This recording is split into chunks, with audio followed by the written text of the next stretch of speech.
Imagine starting with an empty WordPress site and ending the day with a real estate website that shows real MLS listings inside WordPress with clean listing pages you can control. In this video, we're doing the full setup walkthrough for MLSImport, from installing the plugin to getting everything ready for your first import. There's one detail that decides if this setup feels smooth or confusing: your RESO API access. If you don't have your MLS credentials yet, pause right now and watch the RESO Web API access video first. Even the link is in the description. Then come back here. Without that access, the plugin can be installed perfectly and still look like it's not ready.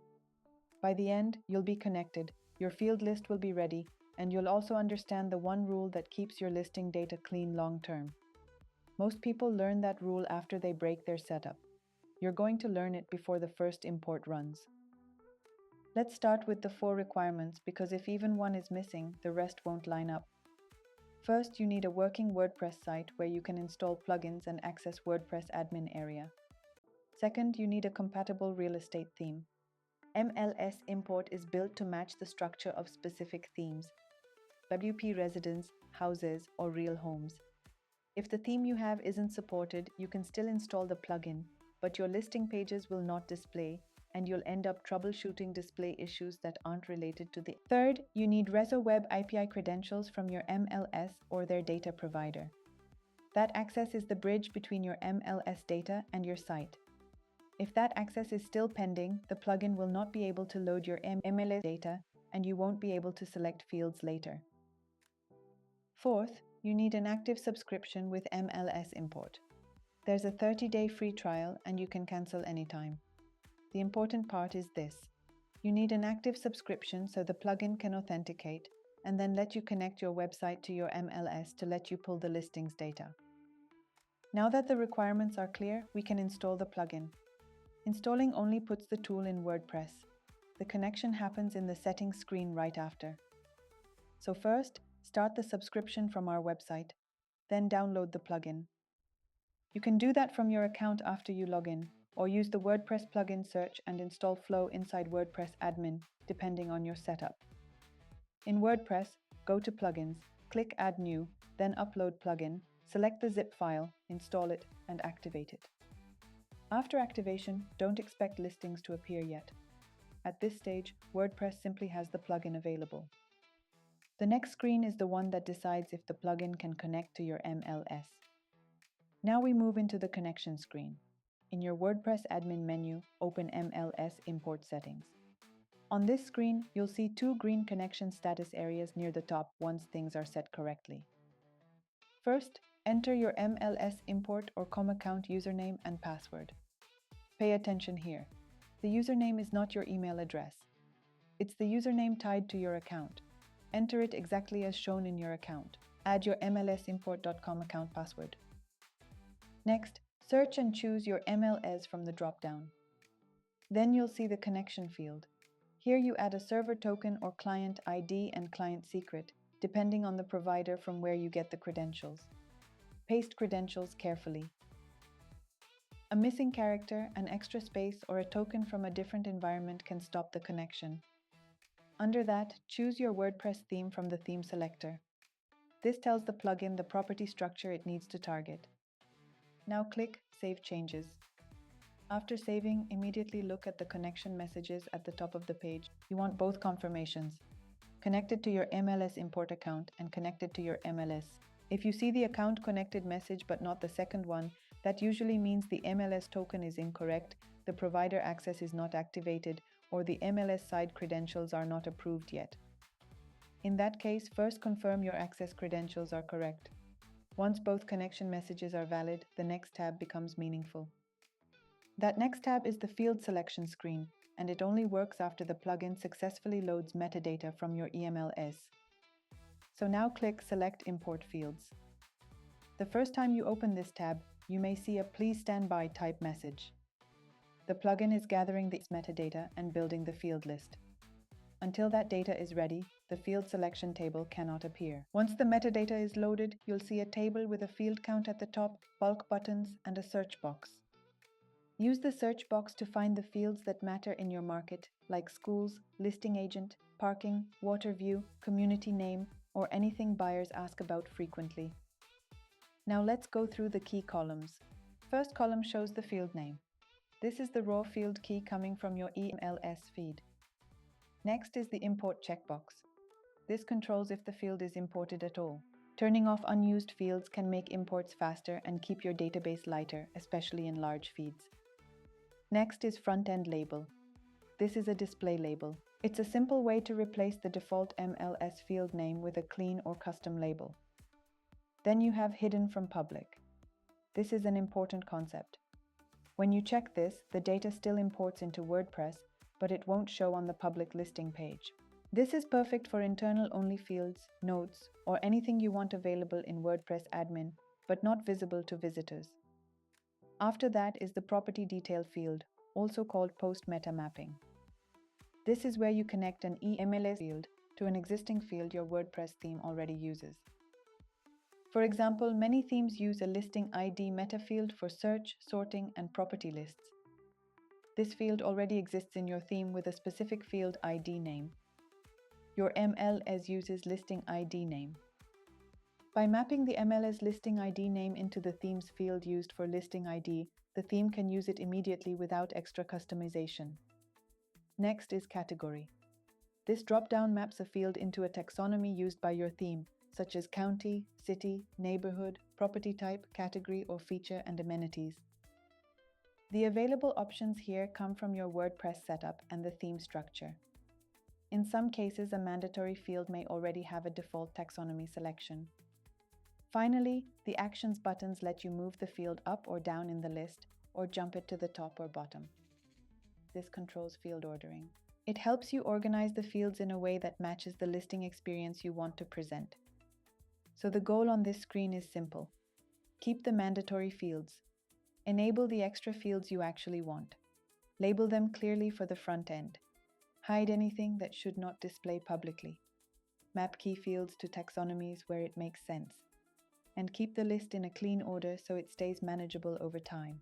You see a green check that confirms your edits are saved, and the fields you select are automatically synced with your theme custom fields. Now we move to the part that creates your actual imports. Open import tasks. This is where you tell MLSImport which listings to pull, how many to pull, and how to keep them updated. On the import tasks page, you see all import tasks you have saved. Each row represents one import task. The first column is the task title. This is the name you chose when creating the import task. The second column shows the import details. This is a summary of all filters used for that task. Here you can see price ranges, cities, property types, which listing statuses are imported, and which statuses are set to be deleted. This gives you a clear overview of all imports without opening each task individually. The last column shows the last action date and time. This is the date when the MLS API feed was checked and new or updated listings were found. This date is linked to the auto update setting. When auto update is enabled, the hourly sync runs automatically in the background. Listings are added or modified automatically to stay in sync with the MLS API. Next, I'll explain the options inside an import task. We'll go through each setting from top to bottom and show exactly how they're used. Now look for the Found Listings notice. This tells you how many listings match your filters. If it's a large number, you'll see a warning, often around 500 or more. That's not an error. It's a heads up that you're about to import a lot of listings and your server may stop the process. If that happens, split your inventory into multiple import tasks. Now set how many to import. If you enter 0, it imports all listings that match the filters. If you want to test first, set a smaller number, like 10 or 20, so you can confirm everything looks right before pulling hundreds. Next is the Auto Update Every Hour checkbox. When you enable it, the task keeps syncing on an hourly schedule, so your site stays current. You can turn this on after your initial full import finishes. We will cover this in our next video. Now let's go through the key filters and controls, because this is where you shape your feed into the exact inventory you want on your website. First, title format. This controls how listing titles are generated. You can use tokens like address, city, state, postal code, property type, bedrooms, bathrooms, listing key, listing ID. The point is to create titles that look consistent across your site. Always use the same title format with the same variables, the same spacing, and the same extra text if you use any. This ensures your properties keep the same title, no matter which import task created or updated them. Then you have assignment options. Select Agent lets you assign the imported listings to a specific agent or agency profile on your site if you use agents or agencies. They will show as your contact person for listings you import, and they will get all leads from your property pages. Price Between lets you limit the import to listings within a specific price range. This is useful when you want to split large MLS feeds into smaller, more manageable import tasks. After that, you move into the field-based filters. These are the ones that pull data directly from your feed. The values you see come from the API feed directly. So if you don't see the right cities or counties, it usually means it doesn't include those values. You can filter by city with a multi-select list. If a city doesn't appear in the list, you can use the extra city field and type it manually, comma separated. You can filter by county or parish, and you also have extra county for manual entries. Same rule, exact match. You can filter by MLS area major, by subdivision name, and by postal code.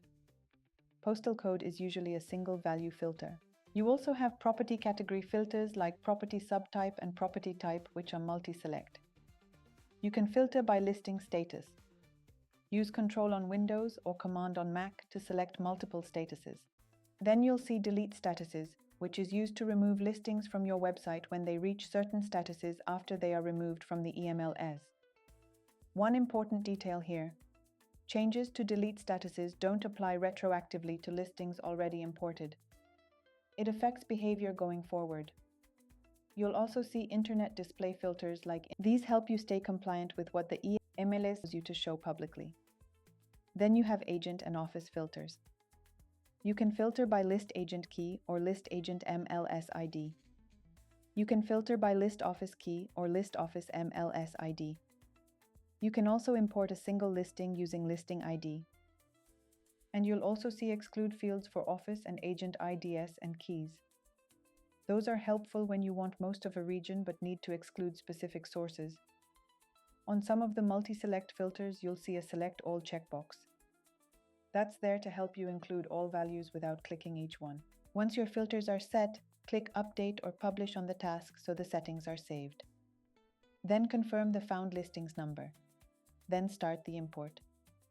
Now before we wrap, there's one rule you must understand because it explains a lot of it won't import situations. Each listing can be imported only once. That means if a listing is already imported by one task, another task cannot import it again. Each agent task pulls that agent's listings. Sometimes a site starts with an office-level task that imports everything. Later, the office decides to switch to agent tasks.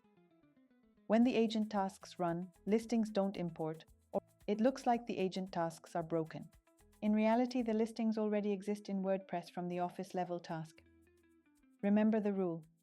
A listing can only be imported once. So if you want to switch strategy, do it cleanly. Delete the old imported listings first, then re-import using the agent tasks. Now you've got the full picture, and it should feel structured instead of confusing.